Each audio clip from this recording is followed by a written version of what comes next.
now. Um, we'll be picking up on Exodus 15, but right at the point where they've crossed the Red Sea, so we've had a lot of stuff going on before this. Of course, the Pharaoh that didn't know Joseph and oppressed the Israelites, and Moses and the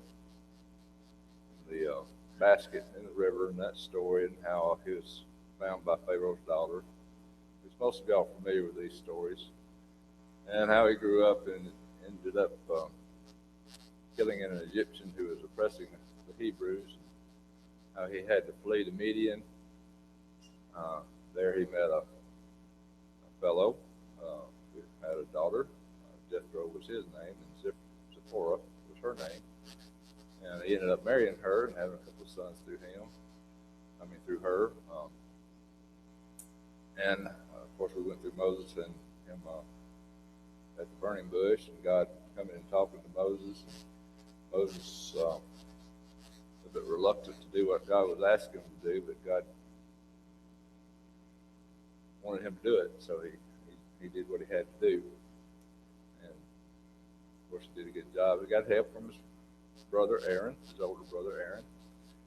And of course, we've been through where he goes back and talks to Pharaoh a couple of times, trying to get where they go out into the wilderness and worship for 3 days. And of course, Pharaoh's was reluctant to let them do that, so they were unsuccessful.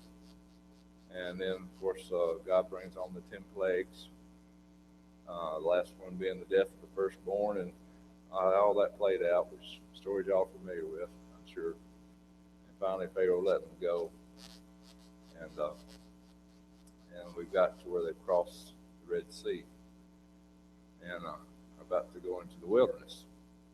So there's a lot of this is epic stuff going on here. I guess that's why they make movies in Hollywood about this, because of the big giant events that go on, and miraculous events. And but it's kind of epic to us too, as New Testament Christians, because of a lot of things that happened back in the Exodus are brought forward in the New Testament, and we get a lot of lessons from them, a lot of examples from them. And it helps if you're a New Testament Christian to go back and look at these stories, these events in the lives of the Israelites and great men of faith, so that you can see the application that's being made in the New Testament to Christ and the church and our worship even now, and even further into heaven, into the future. And I wanted to, by way of review, I wanted to look at some of those. And I got a few that I thought of, and I thought that maybe if y'all think of some too, feel free to go ahead and bring them up.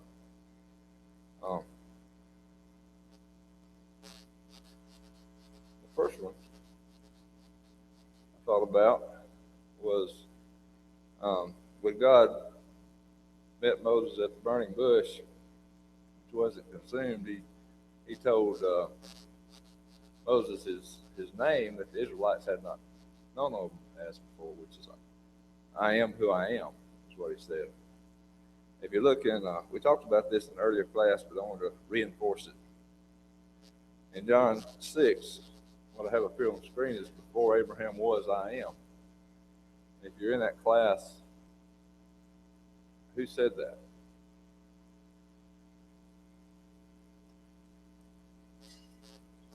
Huh? God said, I am who I am, but not in John. It wasn't God in John 6. Who?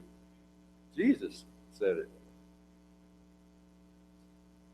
So I think that's significant, that Jesus is part of the Godhead, and what reinforced it to me was this passage in Hebrews 11, verses 24 through 26. And I just got a part of it up here. And this is the part of Hebrews where it talks about the great men and women of faith, examples of faith.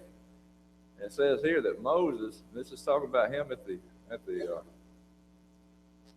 burning bush, is it the event there, and how he what Moses was thinking at that point. So this is inspired by the writer of Hebrews. And it says that Moses esteemed not the reproach of God, which is who he's actually talking to there at Mount Sinai, but he esteemed the reproach of Christ greater riches than the treasures of Egypt, or he looked to the reward. So that kind of, extends past the moment that Moses was actually talking to God, but he considered the reproach of Christ and looking for the reward, which the reward was more than what was happening to Moses at that time, even getting Israel out of Egypt. But I think it's looking forward to a greater reward, a reward even we look forward to today, which is the reward of heaven, is what Moses was looking forward to. As we go through this story, we'll see that if it's earthly reward that Moses was looking forward to, he was sadly disappointed, because that would have been him getting to go into the promised land.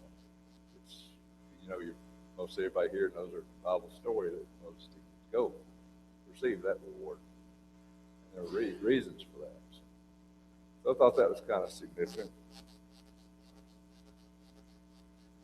Another one, we talked about the Passover, and the Passover lamb, and I talked about the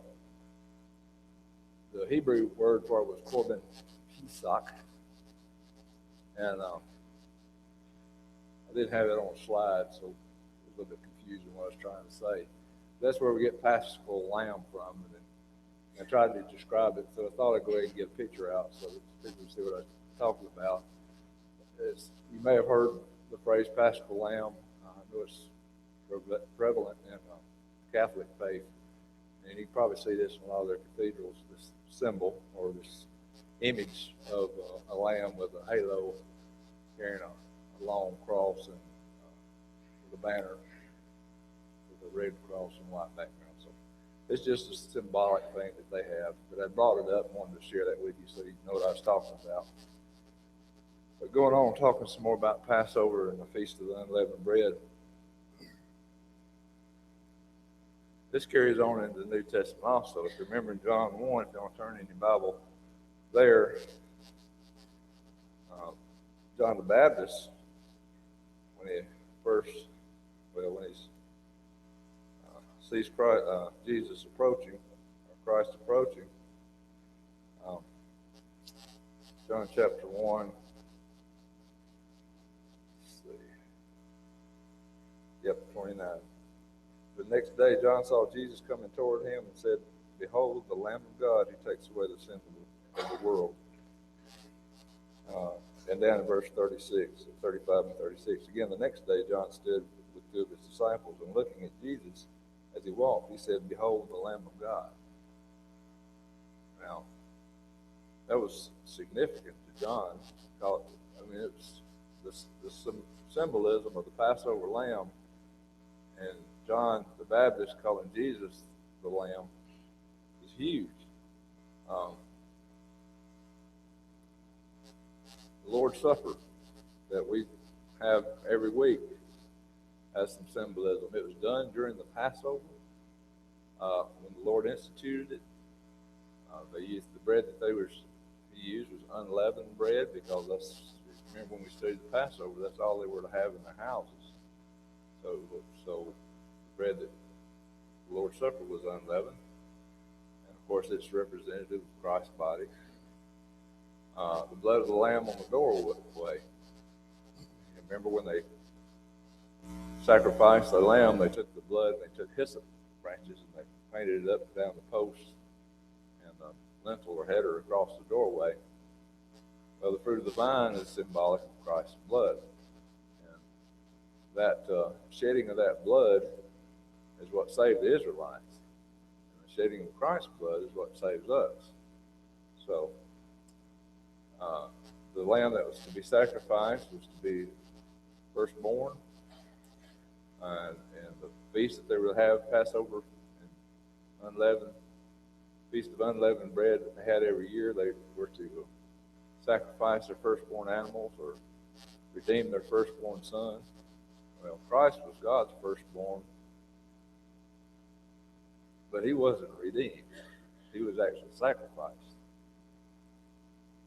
So he is our Passover lamb. He was sacrificed on our behalf. His blood was shed on our behalf. And that's what saves us, just like the blood of the Passover lamb saved the Israelites back in Egypt. And then, of course, in Revelation 5, it's just used in the Lord's Supper. Sunday morning, it's talked about the Lord's Supper. It's really good and really fitting. Several references to the Lamb.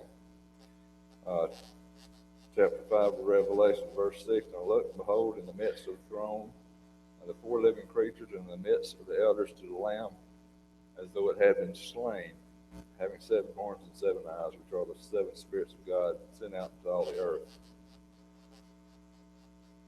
And then if you drop down to verse 11, and I looked, and I heard the voice of many angels around the throne, the living creatures and the elders, and the number of them was 10,000 times 10,000 and thousands and thousands and thousands, saying with a loud voice, worthy is the Lamb who is slain to receive power and riches and wisdom, strength and honor and glory and blessing.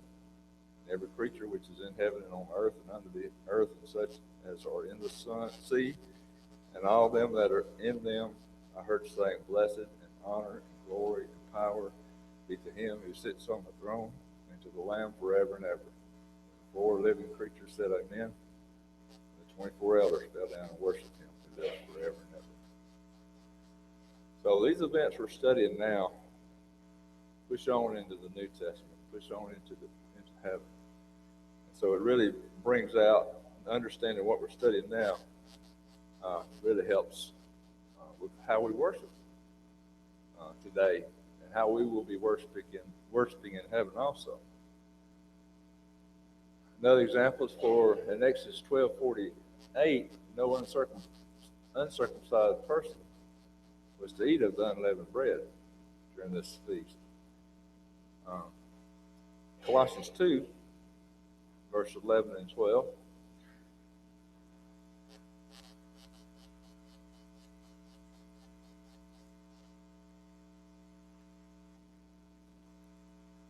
We have an example of circumcision in the New Testament. In him you are also circumcised with the circumcision made without hands, by putting off the body of the sins of the flesh by the circumcision of Christ, buried with him in baptism, in which you also were raised with him through faith in the working of God who raised him from the dead. So that's our New Testament circumcision is baptism. And so when we have the Lord's Supper, is there some restrictions to who can partake of the Lord's Supper? Yeah, those who are baptized are the ones that can partake of the Lord's Supper. That's the only one it's going to mean anything to or do anything for. So, we see that, how that carries over into New Testament worship. Let's see. Another one, crossing the Red Sea. That's back in Exodus 13. I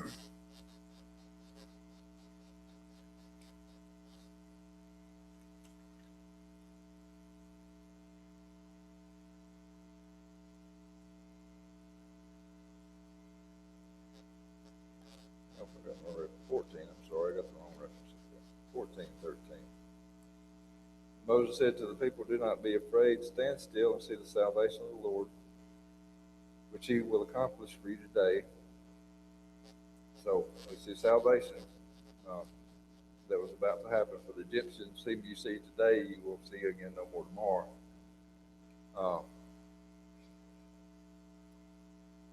Verse 16, but lift your rod, it's talking to Moses, and stretch your hand out over the sea and divide it, and the children of Israel shall go on dry ground through the midst of the sea. 22, so the children of Israel went into the midst of the sea on dry ground, and the waters were a wall to them on the right hand and on the left. And 1 Corinthians 10, Paul brings up the crossing of the Red Sea and applies it for us to consider in the New Testament. And today,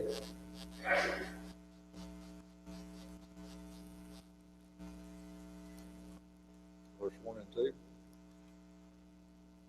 Moreover, brethren, I do not want you to be unaware that all our fathers were under the cloud, all passed through the sea, and were baptized into Moses in the cloud and in the sea. So, and he makes that application to apply today. Also,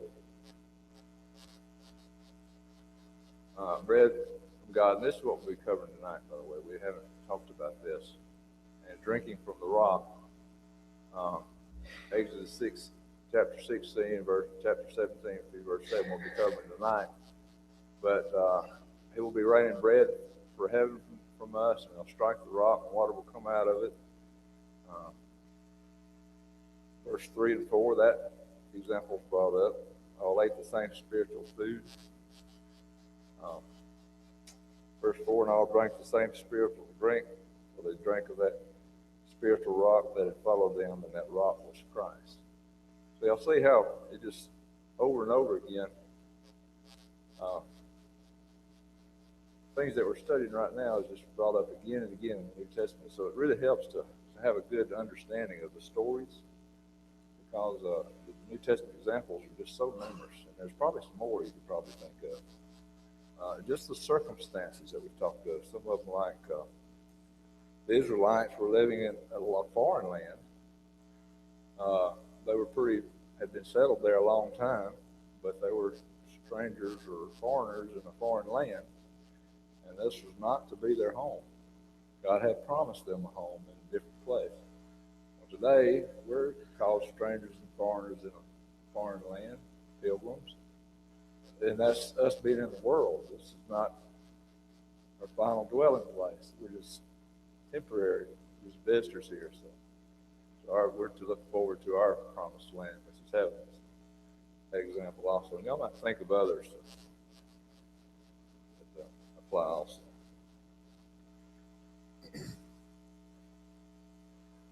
So we go to chapter 15. We'll start looking at our text again. This is the journey to Sinai. They actually had two reasons to go to Sinai. One of them Fred brought up in chapter 13, verse 17 and 18. I know Fred remembers that, but anybody else remember why they didn't go one of the obvious ways? They weren't prepared for war, right? God knew they weren't prepared for war. They weren't, even though they're called armies in some of the Bible versions, they weren't as what we think of today as an army. They were called armies as far as a group or a crowd. But they weren't prepared to battle the Philistines. That was one reason. Anybody, if you think back, there was another reason. This is way back in Genesis. Anybody remember what that was? Genesis 3. Promise God. Moses had an appointment to keep. When God was talking to Moses at the burning bush, he said, I will show you, because you will be back here worshiping me with the host of the Israelites also. And that was going to be fulfilled.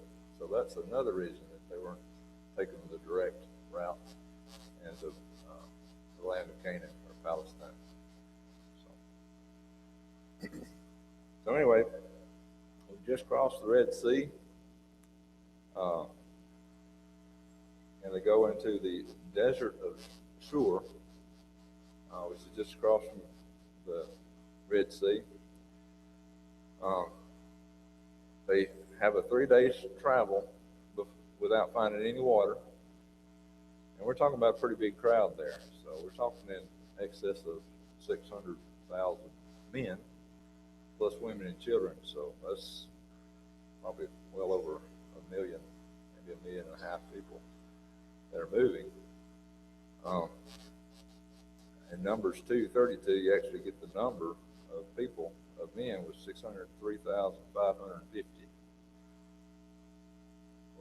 that crowd of people, that's a pretty accurate number. They may have been some born in around that big a crowd, so it took a while to get there. But that's a huge population to move anywhere. And here they are traveling under guidance of God. How they knowing where to go? Y'all remember that?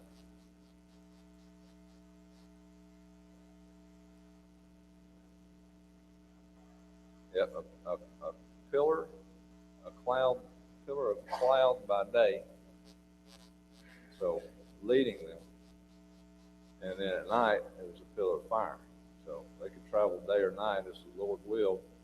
Following that, as a matter of fact, that pillar was what was ahead of them when they were trapped at the Red Sea. If y'all remember, before they crossed the Red Sea, Israel was right up against the bank, and the Egyptians were in hot pursuit to get closer, real close, so that they feared for their life.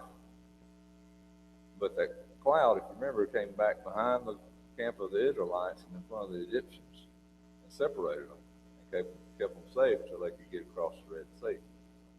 So this is still there leading them. Yeah, dark one. Yep. Yeah. Where the Egyptians didn't know where to go, but the Israelites could see what they needed to do. Yeah. So anyway, they're following it, and they're traveling 3 days, and this is wilderness, so there's not a lot of water out there. I would think they're worried it would be wilderness, right? Because it'd be agriculture going on. They come to Marah and find water there, but it's bitter, and it's probably poisonous. They can't drink it. Even if it's not poisonous, it's so sour that it can't be drank. So they start grumbling against Moses. It's been 3 days. Probably carried water with them, and here they're running out. It's hard to carry a 3-day supply of water. And they come here to an oasis that has bitter water. Moses will cry out to the Lord, and the Lord will show Moses a tree, or it may, some versions say a plant or foliage that's shown to Moses by the Lord. He gets this tree and throws it into the water, and it makes it sweet. So they're able to drink that water. The Lord makes this decree and law for them, for there he tested them. He tested them, tested him by not trusting. I mean, even with this cloud, that's what's astounding to me. This cloud going from ground up is probably as high as they can see it during the day and fire at night, and they still doubt. After just coming through the Red Sea 3 days ago, that drowns the whole Egyptian army, and they crossing on dry ground, they still just doubt. I don't see how, I guess you haven't been there. Yes. As we go through this lesson tonight, you'll see it several more times. Protection from diseases. And this is one of them if-then statements that I think is pretty significant. If you listen carefully to the voice of the Lord your God, and do what's right in his sight, pay attention to his commandments and keep his statutes. So you got 3 things there that you need to do, then something will happen. And at this point, he promised them that he would not bring on any of the diseases that brought on the Egyptians, for I'm the Lord that heals you. That's a pretty good promise. But they had to do these 3 things, not 1, not 2, but all 3. That's part of the if-then kind of statement. You got to satisfy all the ifs before you get to the then. And that's the same today.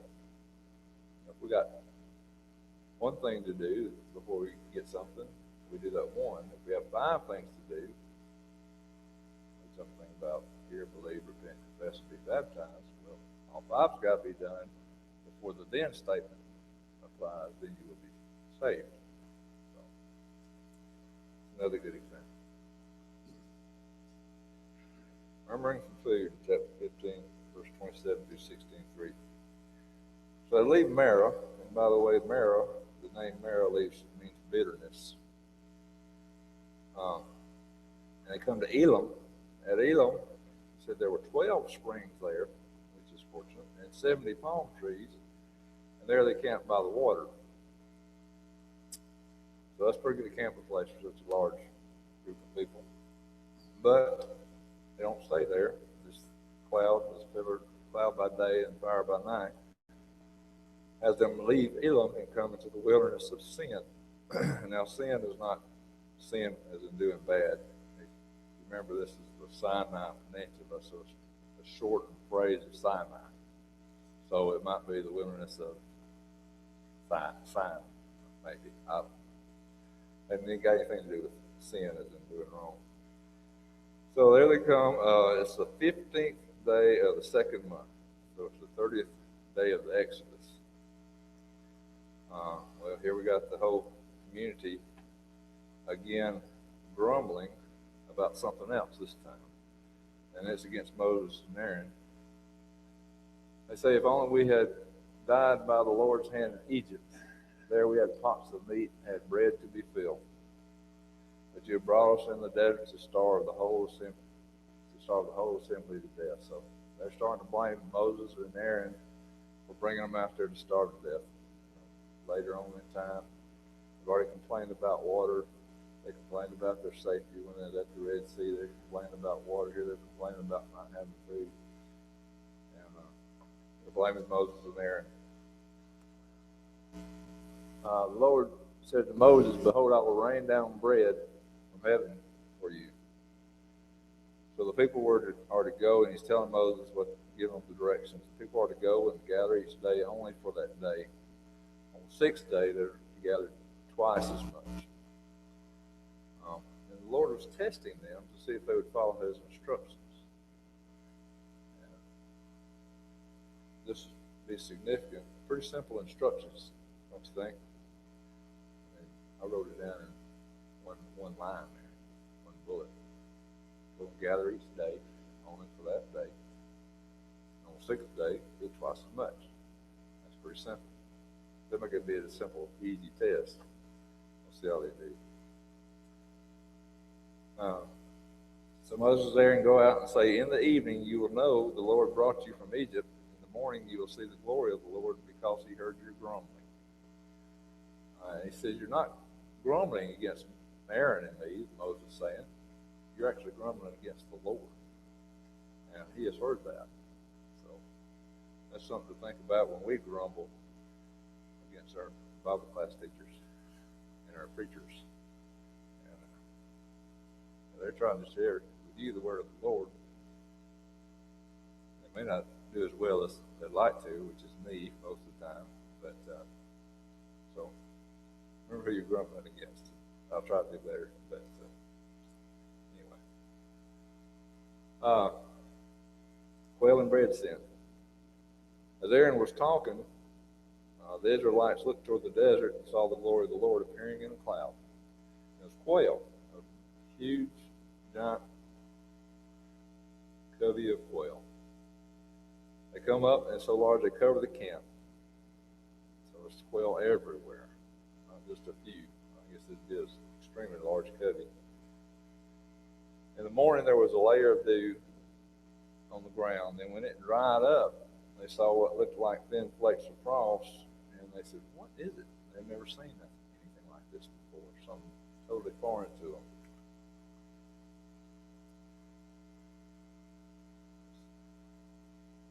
Moses said, it's the bread the Lord has given. And he tells them each one is to gather as much as he needs, an omer, which is about 2 quarts. I know all the ladies here know what a quart-sized jar is. So that much bread, is 2 quarts of that. It's a pretty good bit of bread. I mean, we eat a lot as Americans. I'm sure that would be enough to sustain anybody. So they had plenty for each person in their tent.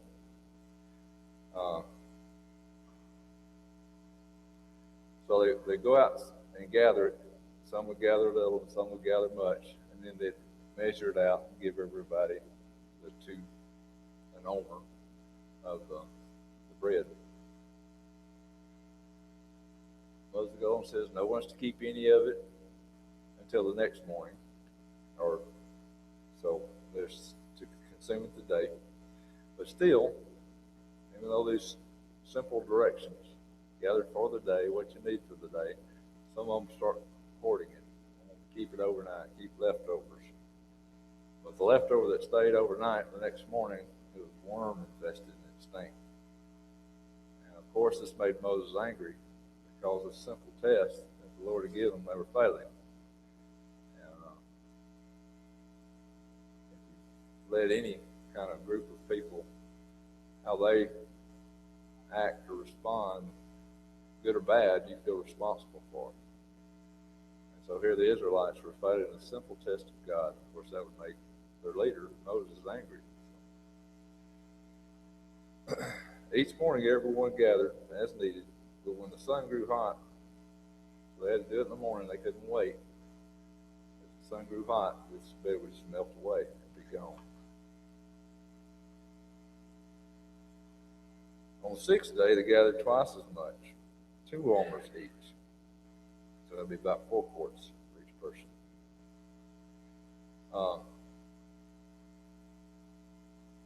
And they reported to Moses by the leaders, the Lord commands tomorrow's a day of rest, the holy Sabbath of the Lord. They were to bake or boil, however they wanted to prepare their bread, save what was left until morning. And that they saved on the 6th day, when they got up the next day, it didn't have the worms in it. It didn't stink. It was still good to eat. So they saved it without spoiling, could be eaten. Now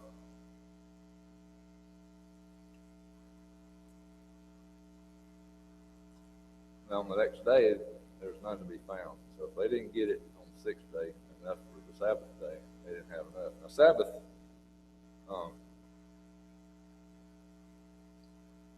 Sabbath means, the Hebrew word means to desist or cease and rest. We've heard the phrase Sabbath before. What was in relation to before, way back? Creation. It's relation on the Sabbath day, the 7th day, God rested. Now it's called the Sabbath, to desist, cease, or rest.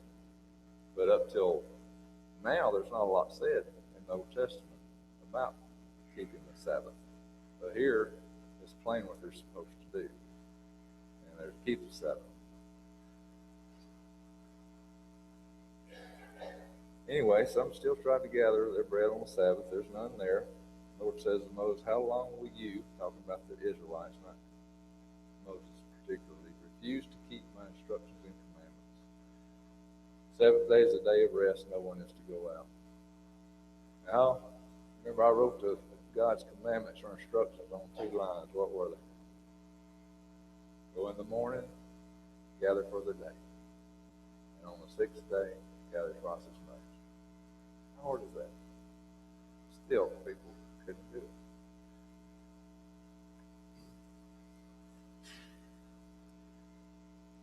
They called the bread manna. It was white like coriander seed. It tasted like wafers made with honey. So that's a description of it.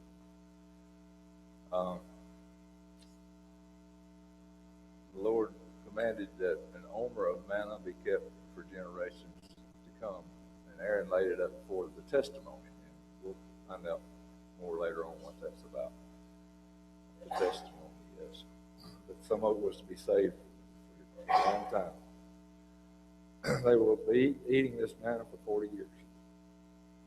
And we'll see that more in the story.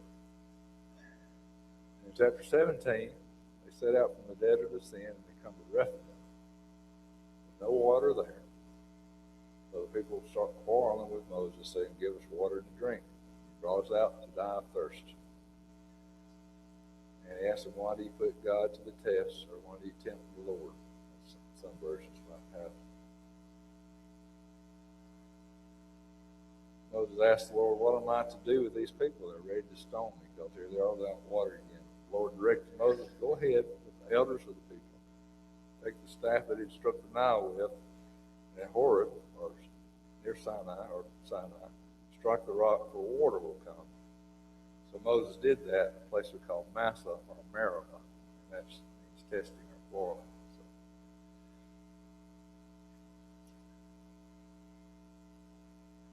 we read about the defeat of the Amalekites.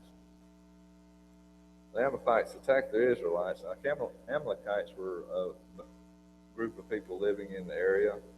A little bit more details given about that in Deuteronomy 25. I'm going to turn over there right quick, verses 17 and 19, on how these attacks played out. Deuteronomy 25, verse 17 through 19. Remember what Amalek did to you on the way as you were coming out of Egypt, how he met you on the way and attacked your rear ranks, all the stragglers at your rear, when you were tired and weary, and you did not fear God. Therefore it shall be, when the Lord your God has given you rest from your enemies all around in the land which the Lord your God is giving you to possess as an inheritance, you will blot out the remembrance of Amalek from under heaven, you shall not forget. So we'll see how that plays out in the Bible story. But at this instance, they're getting harassed by the Amalekites. Moses tells a fellow a new name, a new person we just hear about here, and we'll hear a lot more about later. Joshua says, choose some men and go fight. I will stand on top of the hill with the staff of God in my hands. So Joshua sets out to fight the Amalekites. Moses, Aaron, and Hur go up to the top of the hill where they can see them, where they're doing the battle with the Amalekites. Now, there's really something I kind of noticed in this that may or may not be significant, but there's no record of Moses seeking God's advice prior to verse 9, saying what he's going to do for Joshua. You notice how, although God helps, Moses' frailty is revealed. Remember, Moses is about 80 years old. So, as he goes out to battle, as long as Moses holds up his hand, Israel prevails over the Amalekites. But his battles have taken some time. Holding this staff of the Lord up, this rod, anybody holding a stick up for hours is going to get tired, so it's going to start dropping. So they can't hold it up. When it started dropping, the Amalekites started prevailing over the Israelites. When we could hold it up, the Israelites would prevail over the Amalekites. Well, they got tired. I think that's why I brought up God kind of showing the frailty. You know, it didn't like he held it up and the Israelites were going to win. He had to keep holding it up. I think Moses was getting a lesson there because he kind of jumped out on his own and said, you know, you'll prevail over the Amalekites without, can't tell that he consulted God on this. But as he gets tired of holding that rod up, Aaron and Hur pull a stone up for Moses to sit on, and they helped him by holding one on each side, holding his arm up, and keep the rod lifted so that the Israelites can see it and win the battle of the Amalekites. Lord told Moses to write this in a book to be remembered and make sure that Joshua hears that God would completely blot out the memory of Amalek from under heaven. And we'll see that play out in the Bible story much later on in time, not this quarter. Moses built an altar and calls it, the Lord is my banner. The Lord will be at war with Amalekites from generation to generation. So this battle will go on for a while, play out later on in the story. This is our first story. Reunion of Moses and Jethro. Of course, Jethro was Moses' father-in-law. He had heard everything the Lord had done for Moses. Apparently, Moses had sent Zipporah, his wife, and sons back to Midian sometimes when he was dealing with Pharaoh during the plagues or before the plagues. The two sons were Gershom, and this defines what their names mean. Gershom had been a stranger in foreign land, and Eliezer, the God of my father, was my help and delivered me from the sword of Pharaoh. So Jethro and Zipporah and sons come to Moses. Moses will bow and greet Jethro and tell all that happens. Jethro worships God and brings a burnt offering and other sacrifices to worship the Lord. And Aaron and the elders come and meet with them and eat bread before the Lord. The next day, Moses sits to serve as judge before the people, and there's people all around him. Remember how many people we're talking about here. From morning to evening, questions, problems. People dealing with people, you're going to have problems. It's inevitable. And Jethro questions why is Moses having to sit through all this and deal with this. So he suggests that Moses is just wearing himself out making all these decisions for the people. It's too much to handle alone. So he says to teach them the decrees and the laws and show them the way to live and the duties they are to perform. Advice Jethro is giving Moses. And it also tells them to select capable men of judges of thousands, hundreds, groups of thousands, groups of hundreds, groups of fifties and tens. They will judge the smaller matters, and Moses was to judge the greater matters. And it's kind of interesting. It says if you do this, and God so commands, you will be able to endure, and the people will go home in peace. So Moses takes Jethro's advice, and Jethro departs from him. He lives in Midian, and he goes back home. That kind of finishes our narrative, what we're supposed to cover tonight. But what Doug had brought up, y'all remember how many times they murmured? I'll give you, I got 4 listed here, and I'll give you the first one. They murmured at the Red Sea, but Pharaoh's army was behind them, about to attack them. What was the next one? At Marah, where the water was bitter. What about the next one? The one before that. The wilderness of sin. Yep. Wilderness of sin when the food was gone. And at Rephidim when no water was to be found. So those were the times they murmured. We need to consider that today. Not murmur against the Lord because He is providing our every need. Thank you. I appreciate y'all's participation.